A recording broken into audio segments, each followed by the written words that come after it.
बिस्मिल्लाहिर्रहमानिर्रहीम। अस्सलाम वालेकुम डियर स्टूडेंट, आपको मैथ एक्सपर्ट में खुशामदीद। आज हम क्वेश्चन नंबर 2 जिसमें हम क्वाड्रेटिक इक्वेशंस को बजरिया फैक्टराइजेशन के हल करना सीखेंगे। तो डियर स्टूडेंट, फैक्टराइजेशन का अमल सीखने से पहले बुनियादी बात यह है कि हम इक्वेशंस को किस हालत में लिखें और फिर इसकी फैक्टराइजेशन का अमल शुरू करें। तो डियर स्टूडेंट, इक्वेशन को हमेशा आपने इस तरीके से यानी कि क्वाड्रेटिक इक्वेशंस की स्टैंडर्ड फॉर्म में लिखना है। ax² plus bx plus c is equal to 0। याद रखना है कि इक्वेशंस की राइट साइड पे 0 आए और इक्वेशन की लेफ्ट साइड पे वो स्टैंडर्ड फॉर्म में आए, और इसमें हो सकता है कि वो पहले bx लिखा हो, फिर ax² और plus c is equal to 0। तो आपने ख्याल करना है कि इसको पहले आपने जो है तरतीब देना है, यानी कि ax² स्क्वायर वाली रकम टर्म और उसके बाद bx और plus constant c is equal to 0।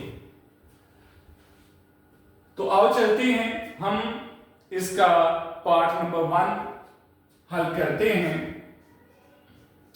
जिसमें हमारे पास है x² minus x minus 20 is equal to 0। ये हमारे पास एक इक्वेशन दी गई है और ये पहले से ही स्टैंडर्ड फॉर्म में लिखी गई है, यानी x² फिर x और फिर कांस्टेंट इज इक्वल टू 0। तो अब हम इसे हल करना सीखते हैं। तो हल करने का तरीका ये है कि हम जो x² का कोफिशिएंट है, यानी कि यहां 1 है, कोफिशिएंट 1 है, इसको हम मल्टीप्लाई करेंगे कांस्टेंट टर्म के साथ जो कि 20 है। तो अब हम इसको मल्टीप्लाई करने के बाद यहां एक साइड पे, और बार बार जब प्रैक्टिस हो जाएगी तो आप अपने जहन में इस बात को रखना है, इस डिजिट को। और सेकंड क्या करना है कि हमने इसके तमाम फैक्टर जो है ना वो साइड पे लिख लेने हैं। 1 मल्टीप्लाई 20 इज इक्वल टू 20, फिर 2 10 20, 3 से डिवाइड नहीं होता, 4 5 20। तो याद रखें ये तमाम आपके फैक्टर जो है ना वो लिखे गए हैं 20 के। तो अब हमने इसमें ये बात याद रखनी है कि जो भी हमारे पास डिजिट मल्टीप्लिकेशन के बाद हासिल होगा, हमने उसके फैक्टर बनाने हैं और फिर उन फैक्टर में से वो फैक्टर का जोड़ा तलाश करना है कि जिसको मल्टीप्लाई करें तो यही डिजिट आए, और अगर उसे प्लस या माइनस करें तो हमारे पास x का कोफिशिएंट बन जाए, यानी कि इसका कोफिशिएंट जो है ना हमारे पास 1 है। तो डियर स्टूडेंट, अगर हम देखें ये जो जोड़े हैं फैक्टर्स के, यानी 120 का, 210 का और 4 5 का, तो इनमें से सिर्फ और सिर्फ एक जोड़ा ये वाला जो है 5 4 वाला, ये ही इस शर्त को पूरा करता है कि अगर हम 5 को 4 से मल्टीप्लाई करें तो 20 आता है। अगर इन्हें प्लस या माइनस करेंगे तो हमारे पास द कोफिशिएंट ऑफ x बन जाएगा। यानी कैसे कि अगर हम 5 में से 4 को निकालें तो 1 आता है, अगर 4 में से 5 को निकालें तो वो भी 1 आता है। लेकिन अब जरूरत इस बात की है कि हमें क्या करना होगा कि किसके साथ कौन सी अलामत लगाएं। अगर हमारे पास x का कोफिशिएंट माइनस में है तो हम बड़े डिजिट के साथ माइनस का निशान लगा के इसके साथ वेरिएबल x लिखेंगे और फिर 4x इसके साथ प्लस आएगा। तो अब हम इस जो x है इसकी जगह हम ये जो है लिख देंगे x square minus 5x plus 4x minus 20 is equal to 0। तो अब देखिए कि यहां से यहां तक और यहां से यहां तक हम इनमें से देख रहे हैं कि इस टर्म में x कॉमन है, तो x कॉमन निकालेंगे तो x माइनस 5 आ जाएगा।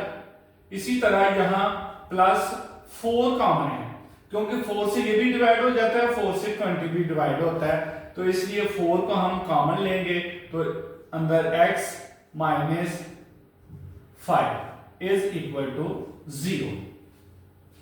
तो ये हमारे पास अब दो टर्म्स हैं, यहां से यहां तक और यहां से यहां तक।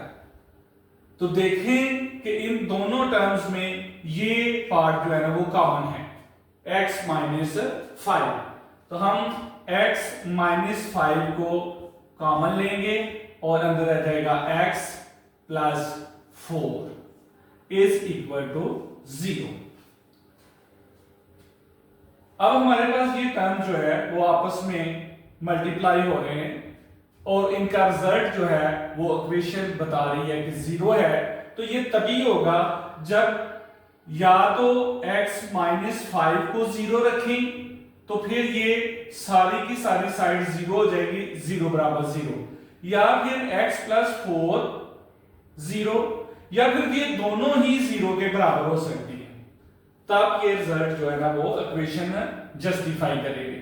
तो अब हम यहां से कहेंगे कि x minus 5 is equal to 0 और x plus 4 is equal to 0। यानी इन दोनों में या ये हिस्सा 0 है या ये हिस्सा 0 है। अब यहां से हम वेरिएबल की वैल्यू निकालेंगे तो x इज इक्वल टू, ये इधर x के साथ माइनस 5 है, जब दूसरी साइड पे जाएगा तो ये प्लस 5 हो जाएगा, यानी ये x इज इक्वल टू, ये प्लस का 4 है और ये इधर जाके माइनस का 4 आ जाएगा और हमारे पास ये सॉल्यूशन सेट क्या आ जाएगा, एस सॉल्यूशन सेट 5 माइनस 4 और माइनस 5। इन दोनों तरह से लिख सकते हैं। इसकी तरतीब के जो है ना या 5 माइनस 4 5 करने से कोई जो है ना वो फर्क नहीं पड़ता। तो इस तरीके से हमने इस क्वाड्रेटिक इक्वेशन को बदरिया फैक्टराइजेशन के हमने हल किया। अब पार्ट 2 है हमारे पास 3y square is equal to y into y minus 5। तो पहले हम कोशिश करते हैं कि इसको क्वाड्रेटिक इक्वेशन की शक्ल में लिखें। तो ये आ जाएगा हमारे पास 3y square is equal to, ये y को अंदर मल्टीप्लाई करवाएं तो ये आ जाएगा y स्क्वायर माइनस 5y। फिर हम ये तमाम जो टर्म्स हैं ये हम बाएं तरफ ले आएंगे और दाएं तरफ जरूरी है कि हम 0 करें। 3y square minus y square, ये प्लस का y स्क्वायर था, जब भी ये इक्वेशन की दूसरी साइड पे जाएगा तो ये असूल है कि इनकी जो है ना वो अलामतें तब्दील हो जाएंगी। तो ये माइनस का 5 था तो ये प्लस का 5y इज इक्वल टू 0। अब हम देखते हैं कि ये 3y स्क्वायर है, ये माइनस का 1y स्क्वायर है, तो ये बचेगा 2y square plus 5y is equal to 0। अब इसमें इस इक्वेशन में हमारे पास कांस्टेंट 0 है, यानी c की वैल्यू जो है वो हमारे पास 0 है। हम देखते हैं कि ये दोनों टर्म्स में ये y कॉमन है, तो यहां 2y प्लस 5 आ जाएगा इज इक्वल टू 0। अब यहां भी ये इक्वेशन की लेफ्ट साइड राइट साइड 0 है, तो इसका मतलब है या तो y 0 है या 2y plus 5 is equal to 0 है। तो हम यहां रखेंगे कि y इज इक्वल टू 0 और 2y plus 5 is equal to 0। तो यहां से y की वैल्यू तो निकल चुकी है कि y इज इक्वल टू 0 है। यहां से 2y इज इक्वल टू ये 5 जो है ना ये दूसरी साइड पे जाने लगा तो -5। अब ये 2 डिवाइड और मल्टीप्लाई हो रहा है y के साथ और दूसरी तरफ जाएगा तो ये -5/2 आ जाएगा। तो हमारे पास सॉल्यूशन सेट क्या आ गया 0 -5/2।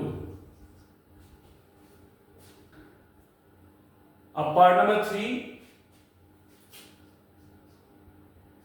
वो है हमारे पास 4 - 32x is equal to 17x square.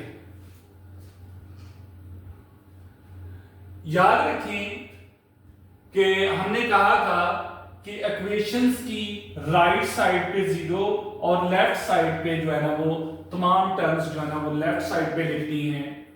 तो अब हम ऐसे करेंगे कि इसकी लेफ्ट साइड 0 बना लेते हैं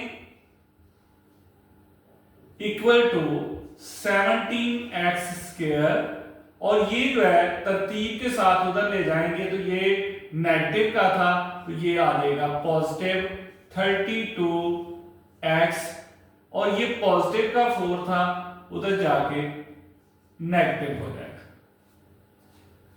अब ये बात भी याद रखनी है कि कोई भी इक्वेशन हो, अगर फॉर एग्जांपल ये क्वाड्रेटिक इक्वेशन लिखी थी इज इक्वल टू 0 और हम इसे इधर भी 0 लिख सकते हैं, क्योंकि हम कह रहे हैं कि ये जो तमाम टर्म्स का मजमुआ है यानी कि सम है वो इक्वल टू 0 है। मतलब 0 है तो ये 0 पहले लिखें कि 0 इसके इक्वल है या ये 0 के इक्वल है। तो ये करने का मतलब बताने का ये है कि हम इसे यहां भी 0 लिख सकते हैं, और ऐसे हम अगर इसे खत्म कर दें तो ये हमारे पास 17x square plus 32x minus 4 is equal to 0। अब हमने दूसरा स्टेप क्या करना है कि हमने कहा था कि इसका x स्क्वायर का जो कोफिशिएंट है यानी 17, हमने इसको मल्टीप्लाई करना है कांस्टेंट टर्म 4 के साथ। तो अब ये क्या आ जाएगा 17 को 4 से हम जो है ना वो मल्टीप्लाई करवाएंगे तो ये हमारे पास 68 आ जाएगा। नेगेटिव साइन भी है, इसके बारे में मैं वहां ही आपकी प्रैक्टिस करवा दूंगा कि ये हम किस तरीके से उसके साथ जो है ना वो साइन लगाएंगे। तो पहले हम 86 के तमाम जो है ना वो फैक्टर लिखते हैं। तो 86 इज इक्वल टू 68, 2 से 34, 68, 3 से नहीं होगा, 4 से 4, 17 68। अब इसी तरह हमारे पास और कोई भी ऐसा डिजिट नहीं है जिसको हम जो है ना वो तमाम फैक्टर इसके तकरीबन हो चुके हैं। अब देखते हैं कि इनमें से कौन से फैक्टर का जोड़ा जो है दी गई शर्त को पूरा करेगा। यानी अगर उनको मल्टीप्लाई करें तो हमारा 68 तो बन रहा है सबके साथ, लेकिन अब वो जोड़ा तलाश करना है कि जिसको हम प्लस या माइनस करें तो हमारे पास 32x आ जाए। तो डियर स्टूडेंट ये देखें कि हमारे पास 2 एंड 34 जो है, अगर हम 34 में से 2 माइनस करें तो ये 32 बचता है। इससे जाहिर हुआ कि हमारे पास माइनस साइन जो है ना वो 2 के साथ आएगा और प्लस का साइन 34 के साथ आएगा। तो अब हम लिखेंगे इसकी जगह 32 की जगह जो है ना हम लिख देते हैं एक्स स्क्वायर, यहां जो है लिखेंगे 34x पॉजिटिव का और ये -2x -4 इज इक्वल टू 0। याद रखें कि इक्वेशन में हम हर वो अमल कर सकते हैं जिससे उसका यानी कि वो सॉल्यूशन ना बदले। फॉर एग्जांपल हम जो है ना वो 34x में से -2x निकालें तो ये फिर जो है ना 32x है, यानी ये चीज इस चीज के बराबर है, सिर्फ हमने इसको शेप इसकी बदली है। अपना हल सेट निकालने के लिए हमने इसको जो है ना वो शक्ल दे दी है दूसरी। अब इन दो टर्म्स और इन दो टर्म्स में से हम देखते हैं कि कौन कौन सी जो है ना वो डिजिट या कौन सा हिस्सा जो है ना वो कॉमन निकलता है। तो 17 और 34 ये तकसीम हो जाते हैं, डिवाइड हो जाते हैं। 34 जो है ना वो 17 पे डिवाइड हो जाता है और x स्क्वायर यानी कि x स्क्वायर जो है और यहाँ x है तो इसमें से भी एक x जो है ना वो कॉमन निकलेगा। तो हम मजमूई तौर पर 17x जो है वो कॉमन आ गया और यहां से 70x निकालें, 70 भी बाहर है और एक x इसमें से निकल गया, एक x रह गया प्लस 34 को 70 पे डिवाइड करेंगे 17 पर तो ये 2 आ जाएगा और x पहले से ही कॉमन निकल चुका है और ये हमारे पास x प्लस 2 आ गया। माइनस यहां से माइनस और 2 कॉमन निकलेंगे, 2 कॉमन लिया तो यहां x रह गया, ये माइनस कॉमन लिया था तो इसको माइनस जब कॉमन लेते हैं तो वो अगली टर्म की अलामत को जो है ना वो तब्दील कर देता है। तो ये +2 4 को 2 पे डिवाइड किया तो ये 2 आ गया इज इक्वल टू 0। यहां देखें कि ये जो है x + 2 और x + 2 ये कॉमन निकलते हैं तो x + 2 को हमने कॉमन लिया और अंदर रह गया 17x - 2 इज इक्वल टू 0। अब यहां से x + 2 इज इक्वल टू 0 और 17x - 2 इज इक्वल टू 0 और यहां से वैल्यू निकालेंगे x की तो ये आ जाएगा, ये उधर जाके अलामत इसकी तब्दील हो जाएगी तो -2 हो जाएगा। 17x इज इक्वल टू ये उधर 2 प्लस का हो जाएगा, यहां 17 इसके साथ मल्टीप्लाई हो रहा है, जब इक्वेशन की दूसरी साइड पे जाएगा तो मल्टीप्लिकेशन का ऑपोजिट यानी डिवाइड हो जाएगा। तो हमारे पास ये वैल्यू आ गई -2 और 2/17। तो हमारा सॉल्यूशन सेट क्या होगा? सॉल्यूशन सेट हमारे पास -2 2/17 और 2/17 - 2। याद रखें कि स्टूडेंट्स आप इसको लिखते वक्त कंफ्यूज नहीं होना कि बुक पे जो है ना वो -2 और यहाँ 2/17 यानी कि इनकी पोजीशन चेंज होने से हल सेट पर कोई फर्क नहीं पड़ता। अब पार्ट 4 हमारे पास है x square minus 11x is equal to 152 यानी 152। अब देखते हैं कि हमने इसको स्टैंडर्ड फॉर्म में लिखना है। हमारे पास ये एक्स स्क्वायर माइनस 11x, ये 152 जो है इसको हम इस साइड पे लाएंगे तो ये माइनस 152 इज इक्वल टू 0। अब वैसे ही कि इसका कोफिशिएंट 1 है तो हम 1 को अगर 152 से मल्टीप्लाई करें तो ये हमारे पास 152 ही आएगा।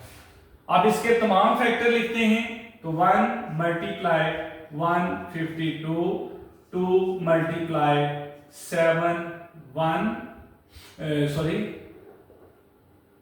76 और अब ये 3 पे डिवाइड नहीं होता, 4 पे डिवाइड हो जाएगा। 4 पे 4 मल्टीप्लाई 3 एंड 8। फिर अब 5 पे नहीं, 6 पे नहीं होता क्योंकि वो 2 पे हो रहा है, 3 पे नहीं हो रहा तो 6 पे भी नहीं होगा। अब 8 पे देखते हैं। 8 पे 8 1 का 7, 8 मल्टीप्लाई 1